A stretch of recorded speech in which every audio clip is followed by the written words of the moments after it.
Welcome back to city news. Uppalapadu వాగు ప్రమాదంలో మృతి చెందిన ఇద్దరు చిన్నారులు ఉపాధ్యాయుని ఘటనపై గ్రామీణాభివృద్ధి కమ్యూనికేషన్ శాఖ కేంద్ర సహాయ మంత్రి డాక్టర్ పెమ్మసాని చంద్రశేఖర్ స్పందించారు. ప్రమాదానికి కారణమైన వాగు వద్ద వంతెన నిర్మాణానికి గాను అధికారులకు పెమ్మసాని ఆదేశాలు ఇచ్చారు. ఏ స్థాయి వర్షాలు కురిసినా సరే మరోసారి ప్రాణ నష్టం జరగకుండా చూడాల్సిన బాధ్యత అందరిపైన ఉందని చెప్పారు. ఉప్పలపాడు గొల్లమూడి గ్రామాల మధ్యన త్వరలో వంతెన నిర్మాణానికి సంబంధించిన పనులు ప్రారంభించాలని ఆయన సూచించారు. అలాగే వంతెన నిర్మాణానికి వివిఐటి కళాశాల యాజమాన్యం 50 లక్షలు సహకారం అందిస్తామని ఈ సందర్భంగా పెమ్మసాని తెలిపారు. చిన్నపిల్లవాడు ఈ వర్షాలు పడ్డప్పుడు స్కూల్స్ కానీ ప్రైవేట్ కాలేజెస్ కానీ ఎవరైనా కూడా అంతంత లక్షలు పెట్టి ఫీజులు తీసుకుంటున్నప్పుడు రెస్పాన్సిబిలిటీ తీసుకోవాలి. బయట సిచ్యువేషన్ ఎలా ఉందనేది తెలుసుకొని పిల్లల్ని ఎలా పంపిస్తున్నాము ఇవన్నీ కూడా చేయాల్సిన బాధ్యత వాళ్ళ మీద ఉంది. మరి అలాంటి ముందు చూపు లేకపోవటం వల్ల కానీ లేకపోతే ఆ కమ్యూనికేషన్ ప్రాపర్గా లేకపోవటం వల్ల కానీ ఇలాంటి జరుగుతూ ఉన్నాయి. మరి వాళ్ళకి ఒక్కళ్ళు పిల్లవాడు, పేరెంట్స్ ఏమో నాగపూర్లో వర్క్ చేసుకుంటా ఇక్కడ మన రాష్ట్రం తాతయ్య లేకపోతే అమ్మమ్మ వీళ్ళ దగ్గర ఉండి చదువుకుంటూ ఉన్నారు. మరి అలాంటి సిచ్యువేషన్లో ఉన్న ఒక పిల్లవాడు చనిపోవడం చాలా బాధాకరం. స్కూల్స్ ఇంకా ఎక్కువ రెస్పాన్సిబిలిటీ తీసుకోవాలి. ఇంకా కొన్ని వేరే విషయాలు కూడా చెప్తా ఉన్నారు. డెఫినెట్గా నేను కూడా పర్సనల్గా తీసుకొని ఇంతకుముందు ఎక్కువ గవర్నమెంట్ ఆర్గనైజేషన్స్ మీద రివ్యూ చేసేవాళ్ళం. ఈ ప్రైవేట్ వాటి మీద కూడా రివ్యూ చేసి అకౌంటబిలిటీ పెంచే విధంగా ప్లాన్ చేస్తాం. ఇంకొకటి రెయిన్ఫాల్ కూడా, అంటే సిస్టమ్స్ ఈ రెయిన్ఫాల్ అనేది జనరల్గా ఈ సెప్టెంబర్లో ఎంత 3% 5% పడేది. ఈ సంవత్సరం ఎంత 155, అంటే దాదాపు 3,300 టైమ్స్ పైన పెరిగింది. అదే 3,500 టైమ్స్ పెరిగింది. ఇది కూడా అన్ఎక్స్పెక్టెడ్, బట్ అది ఎక్స్క్యూజ్ కాదు కదా. ఏదైనా కూడా అంత పెరిగినప్పుడు ఎవరైనా సిస్టమ్స్ని బిల్డ్ చేసుకోవాలి. బట్ డెఫినెట్గా ప్రైవేట్ స్కూల్స్ని కానీ ఇంకోళ్ళని కానీ అకౌంటబిలిటీ చేసే విధంగా వర్క్ చేస్తారు. అనంతరం వర్షాల కారణంగా ఉప్పలపాడు గ్రామంలో జరిగిన పంట నష్టాన్ని కూడా ఆయన పరిశీలించారు. వర్షాల కారణంగా హైలెవెల్ ఛానల్ పొంగి దాదాపు 5,000 ఎకరాలకు పైగా పంట పొలాలు నీట మునిగాయని పెమ్మసాని వద్ద రైతులు వాపోయారు. గతంలో ఉన్న కలవటు కూలిపోయిన తర్వాత తాము అందరం కలిసి తూములు ఏర్పాటు చేసుకున్న ఉపయోగం లేకుండా పోయిందని చెప్పారు. తక్షణమే స్పందిస్తూ సంబంధిత శాఖ ఎగ్జిక్యూటివ్ ఇంజనీర్ మల్లికార్జునరావుతో పెమ్మసాని ఫోన్లో మాట్లాడారు. కల్వటు నిర్మాణానికి సంబంధించిన డిపిఆర్ఓ త్వరగా సిద్ధం చేయాలని, ఎంపీ నిధుల ద్వారా వీలైనంత త్వరగా కల్వటు నిర్మాణాన్ని చేపట్టాలని ఆదేశించారు. అనంతరం రైతులతో మాట్లాడుతూ కల్వటు నిర్మాణంతో పాటు ఉప్పలపాడు గొల్లపూడి మధ్య కూడా వంతెన నిర్మాణానికి చర్యలు తీసుకుంటున్నామని, ప్రజా రైతు సంక్షేమమే ధ్యేయంగా కూటమి ప్రభుత్వం పనిచేస్తుందని ఈ సందర్భంగా పెమ్మసాని భరోసా ఇచ్చారు. మా పంట పొలాలు వచ్చేటప్పటికి 2 ఇక్కడే చూస్తే మీరు ఈ కాలువకి యువతల సైడ్ పొలాలు చూస్తే చక్కగా పచ్చగా ఉన్నాయి, వాటర్ ఏమీ నిలవలేదు. ఇటు సైడ్ చూస్తేనేమో అంత వాటర్ బ్లాక్ అయిపోయింది.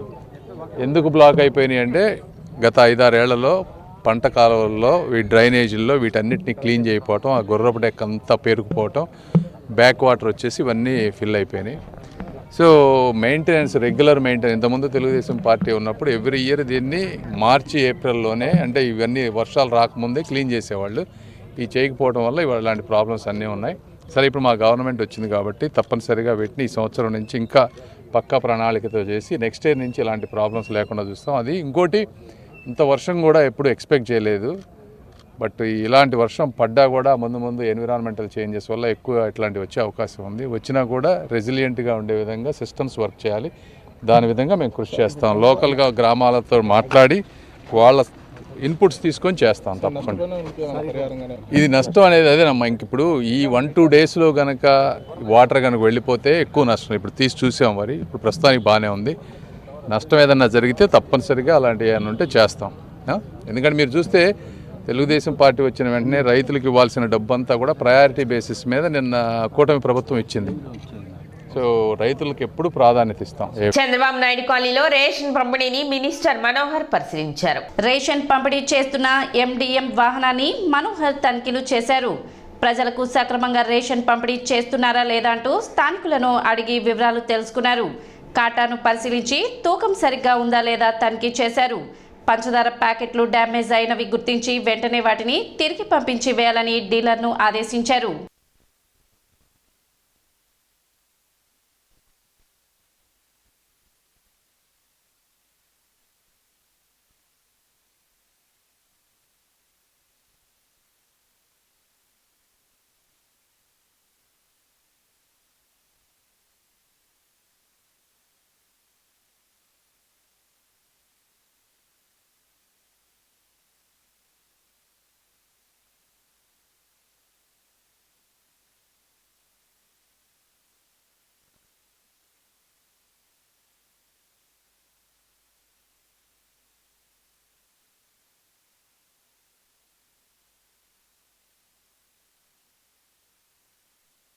గత 3 రోజుల నుండి కురుస్తున్న భారీ వర్షాలకు నీట మునిగిన వరి పొలాలను ఆంధ్రప్రదేశ్ రైతు సంఘం పరిశీలించింది. జిల్లా ఉపాధ్యక్షులు ములకా శివసామిరెడ్డి ఆదివారం తెనాలి గోలిడొంక ప్రాంతంలో పంట పొలాలను కౌలు రైతులతో కలిసి పరిశీలించారు.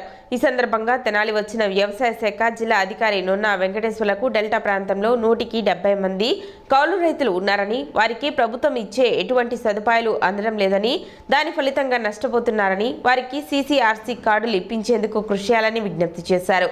ప్రభుత్వం నష్టపోయిన రైతులని పంట పొలాలను పరిశీలించి ఎన్యూమరేట్ చేసి ఎకరానికి 10,000 రూపాయల పరిహారం ఇచ్చి ఆదుకోవాలని శివసాంబిరెడ్డి డిమాండ్ చేశారు. ఈ కార్యక్రమంలో ఈదర పూర్ణచంద్, సాయి, మేకల చిట్టిబాబు, ఒంపగళ్ల సుమంత్, ఈదర బొచ్చిబాబు, మేకల సురేష్ తదితరులు పాల్గొన్నారు.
మరి ఈ ప్రభుత్వం వచ్చినా కూడా మరి స్థానిక శాసనసభ్యులు ఆంధ్రప్రదేశ్ పౌర సరఫరాల మినిస్టర్ అయిన మొట్టమొదటిసారిగా అది పట్టణ పరిధిలో కానీ పంచాయతీ పరిధిలో కానీ ఆయన అత్యధికంగా డ్రైన్స్ మీద శ్రద్ధ చూపించారు. మరి ఆ డ్రైన్స్ ఈరోజు క్లియరెన్స్గా ఉండటం వల్ల ఈ మాత్రం ఉంది. నిన్న రకంగా చూసినా కూడా సముద్రాన్ని తలపించే రీతిలో ఉంది. నిన్నటికి ఈరోజుకి చాలా తేడా ఉంది. కానీ మొన్న కూడా అత్యధిక వర్షాలు రైతులను కూడా ప్రకృతి అనుకూలించటంలా. గత 5 సంవత్సరాల నుండి చూడండి, క్రాప్ వేసేటప్పుడు కూడా ఇబ్బందికరంగా ఉంటుంది, క్రాప్ తీసేటప్పుడు కూడా ఇబ్బందికరంగా ఉంటుంది.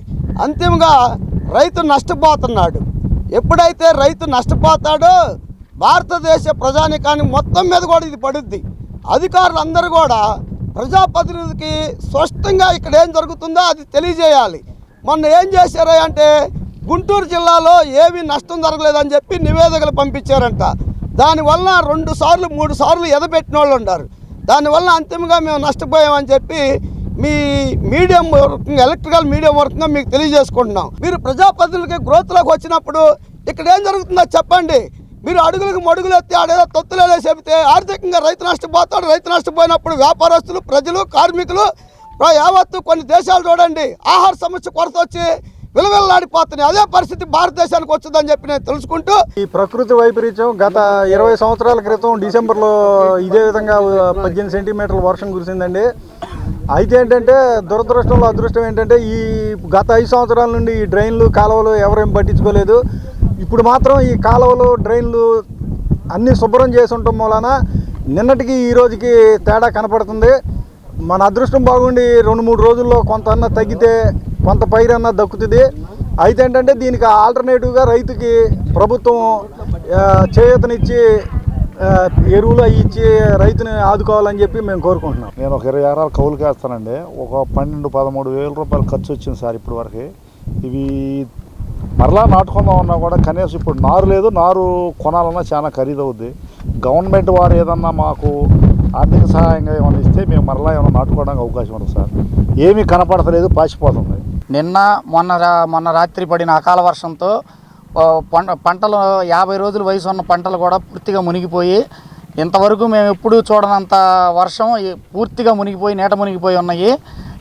ఇప్పుడు కాలువలు అన్నీ తీసుంటానా, నీళ్లు వెళ్తున్నాయి ప్రస్తుతానికి. కానీ అది ఎప్పుడు బయటపడతాయి అనేది మాకు అర్థం కావట్లేదు.